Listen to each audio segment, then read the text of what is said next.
Ian Bishop has seen it all. A member of the team since its inception in 2012 and captain in 2013, it was fitting that he should be the one to seal victory, halving his match with Ken Gestring on the 18th.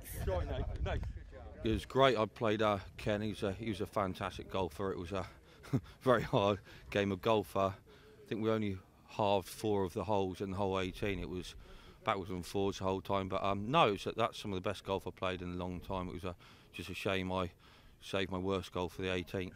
So, but it was enough, and I think in the end, half in my match was a fair result, and I didn't know any of the scores before, so it was nice my half point managed to get the cut back. So happy with that. British hearts were broken last year at the Congressional Country Club in Washington, D.C. when the US won the Simpson Cup for the first time. But home advantage again played its trump card, although the weather did no favours for either team on day one, conditions so bad that play was nearly cancelled. So after a testing day of 4 balls, scores were all square at 3 apiece overnight.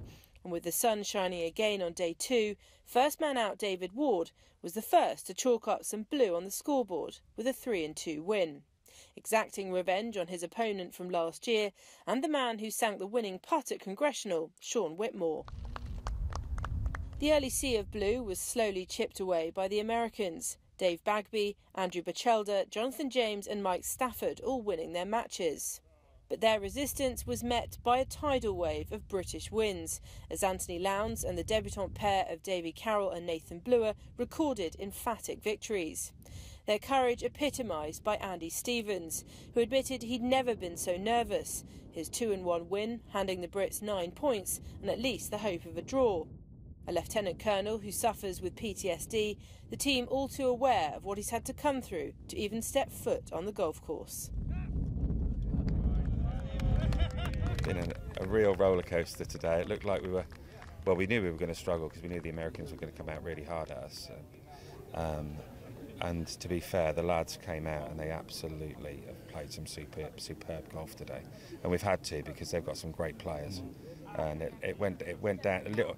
It looked like we were going to be okay. It looked like things were going to go okay. And then we started having a little bit of a wobble.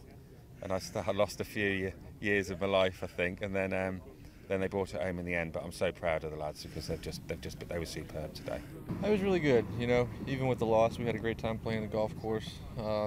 Great matches out there. Came down to 1 point. Can't be disappointed. GB played a great match, so congratulations to them.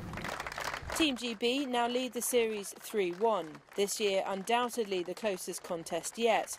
The 2016 event will be held at Oak Hill Golf Club in New York State. And again, the US players have vowed to come back stronger. No doubt they will, although this Royal St George's send-off from the Spitfire may take some beating. Kath Brazier, Forces News, Kent.